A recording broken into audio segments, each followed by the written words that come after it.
was my desire to solve the challenge that a friend of mine actually had in his greenhouse farm. Because most time we like to discuss about the greenhouse farm and the challenges around the farm and all that. And I remember then he was having a heat problem. So I took my time trying to learn more about greenhouse. So we were able to find a solution to the heat problem, though it didn't give us 100% results, but we could feel a little bit of difference. So that kind of like inspired me towards, if somebody could have this challenge, how much more 1 million farmers in the country having the same greenhouses, what challenge are they facing? So that was where that curiosity and inspiration came from. Then my vision for the farm actually is, I would say in one word, or in a short sentence, City Veggies being a household name when it comes to greenhouse construction, when it comes to yield, greenhouse yield, hydroponics yield. The name I just want to be in everybody's mouth is home. You need yield, City Veggies. You're facing one challenge or the other in your greenhouse, City Veggies. Your hydroponic system is not good enough, visit City Veggies. So that's actually the vision I'm seeing for City Veggies.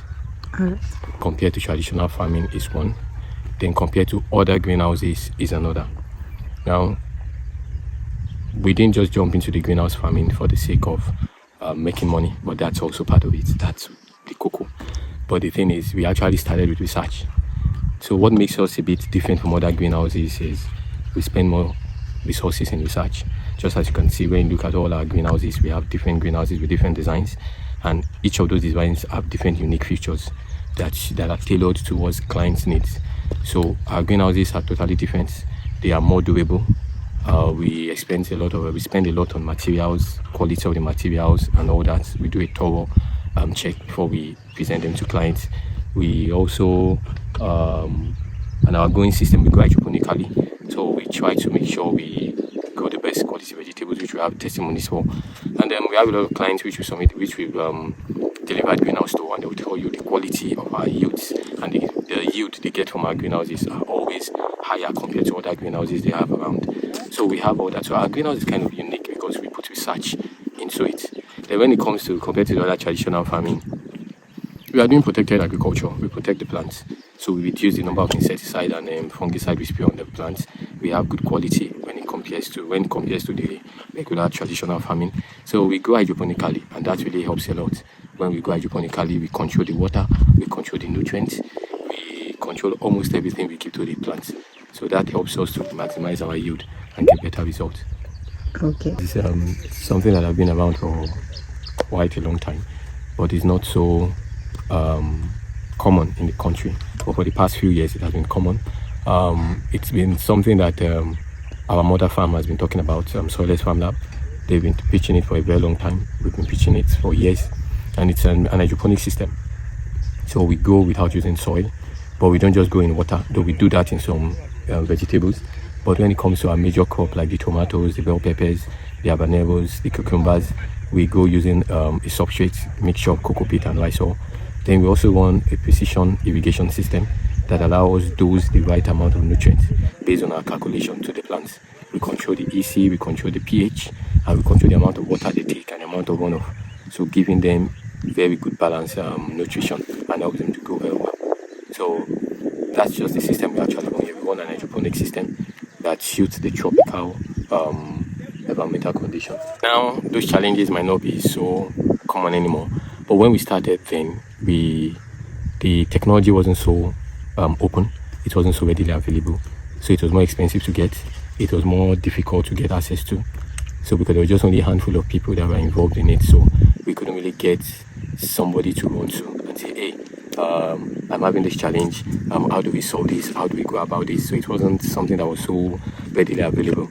So but what we were able to do over time is, because of being able to learn, many people have been able to learn, so it's easy for information to flow. So but initially we had information issue.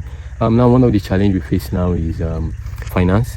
Technology is not cheap, it's expensive. So getting the funds to do that is also a challenge. And why I won't use the word labor, it's because there are ways you could reduce the amount of labor used.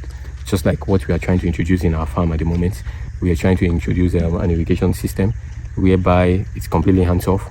You could monitor from your phone, monitor what's going on, feed the plants without human interference. So we just focus, the human labor are just focused on taking care of the plants, spraying, scouting for insects, just reducing their activities at the end. So I won't really call labor as a major challenge in this aspect of the technology. But the major challenges we faced was finance, as well as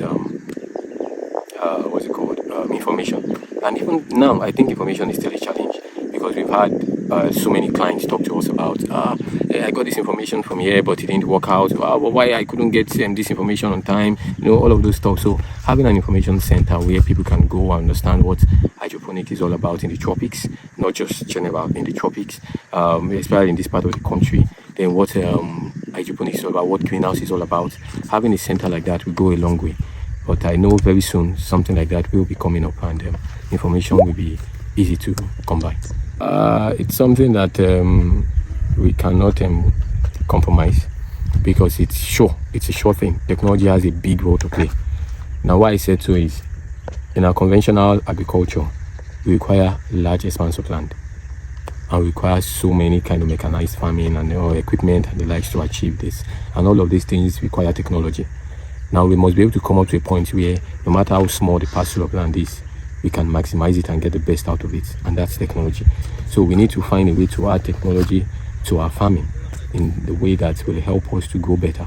So I see it shifting. I see Africa embracing technology a lot when it comes to agriculture, because our population is increasing, and if we continue doing it the way we do it before, we might not be able to feed ourselves. So we need to introduce this or embrace this technology and see how we can use this to improve our agriculture. Yes, the business side of farming, though I'm not more of the business type, I focus more on research and development. So we try to work with some other people to help us in the part of business. But the business side of farming is good. It's just like every other business. You need to take your time to understand what you're putting in and what you're getting out. Find a way to reduce your input. What I mean is not like reduce input and expect, no, minimize your input, but let it be of quality. So give them what you need to do. Just make sure that you reduce your waste as much as possible. You reduce the amount of time your generator just run without doing anything. You reduce the amount of time you just let your fertilizer run through your tank without anybody switching it off and you're wasting fertilizer. Just reduce the waste and focus on a high valued crop so that the value can be reasonable. Because you will not make all the investment and your tech and everything, and you grow something that it's how will I call it? The value is very low. You yourself will not be happy when you take it to the market and the price anyhow. So when you try to work on quality, people will price you good, and when they price you good, it's a win-win for your business. One of the misconceptions I would like to change is the investment.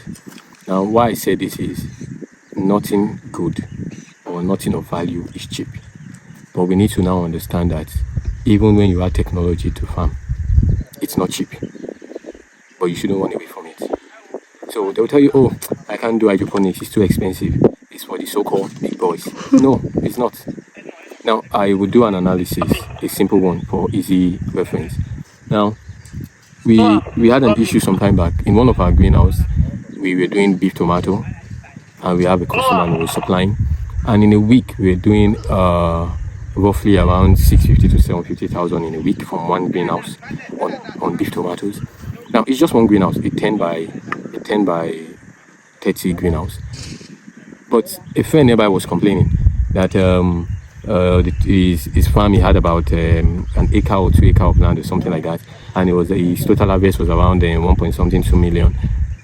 And I looked at it and I said, now I invested money in setting up one greenhouse, and in a week the greenhouse is giving me 750,000, and he is making about 2 million for the entire harvest for an open field farm. So imagine I now move my one greenhouse to fill up a 1 acre open field farm space. How much will I be making in a week? So the initial capital is high, we understand that, but that shouldn't make them run away from the farming, from the modernized form of farming. It's capital intensive, but it secures your investment. It brings in higher returns. It reduces your effort.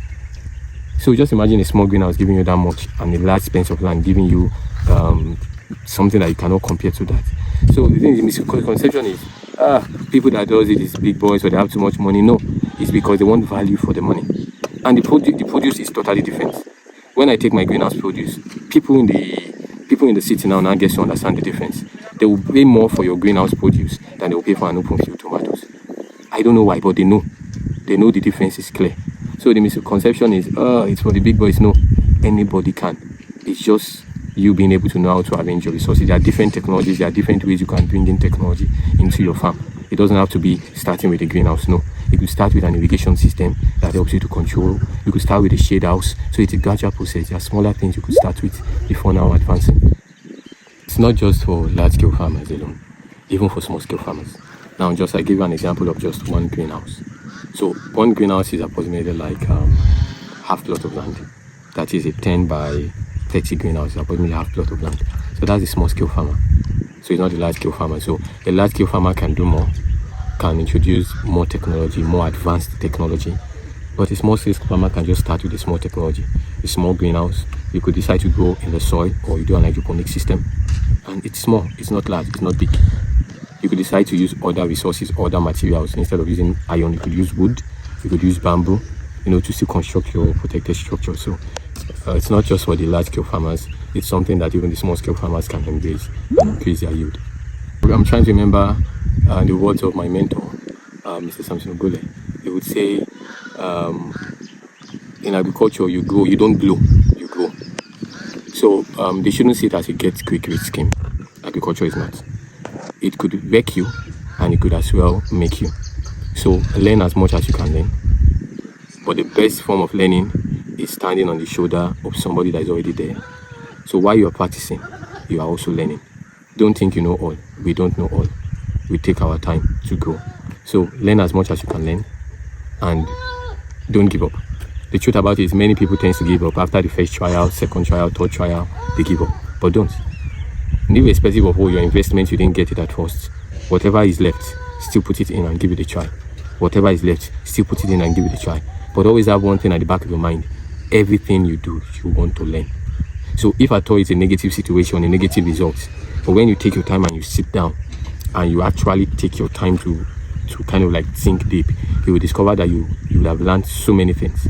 But because you're so discouraged or so like one thing or the other, you will not want to see that positive side. You will just focus on the negative side. So there are a lot of things to learn, a lot. So learning is number one. So even when the negative situation is coming, learning is key. It's something that we cannot compromise, because it's a sure thing. Technology has a big role to play. Now, why I said so is, in our conventional agriculture, we require large expanse of land, and we require so many kind of mechanized farming and equipment and the likes to achieve this. And all of these things require technology. Now, we must be able to come up to a point where no matter how small the parcel of land is, we can maximize it and get the best out of it, and that's technology. So we need to find a way to add technology to our farming in the way that will help us to grow better. So I see it shaping. I see Africa embracing technology a lot when it comes to agriculture, because our population is increasing, and if we continue doing it the way we do it before, we might not be able to feed ourselves. So we need to introduce this or embrace this technology and see how we can use this to improve our agriculture.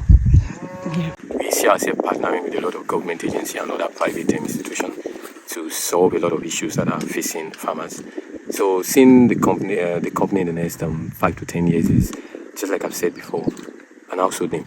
When it comes to greenhouse technology, when it comes to greenhouse setup, when it comes to hydroponic technology, when it comes to yield, I want the company to be like the first thing that comes to anybody's mouth or anybody's lips or anybody's thoughts. I want to build a greenhouse. This is City Veggies. I want something doable. I want this. Oh, City Veggies. Oh, my greenhouse is having this issue. City Veggies. Okay, we have a greenhouse, but the yield is not the best. Why not talk to them as City Veggies? No, we just want to have a package for everybody. Something that we could solve their problems. And because that's how we all started. We started with solving problems before we got to the size of building greenhouses, having one in a greenhouse farm, doing hydroponic systems, setting up vertical systems and the likes and all that. The whole thing is we just wanted to solve problems. And those problems also led us to this place. Until today, we are still solving problems. Still finding ways to make the greenhouse cool for our plants. Still find a way to exhaust the humidity in the house with as low input as possible. Still find a way to increase the yield. So all of these things put together are still something we're still working on. So just like I said, City Veggies should be in the lips of anybody that wants to go into farming, especially high-tech farming. we've come to the end of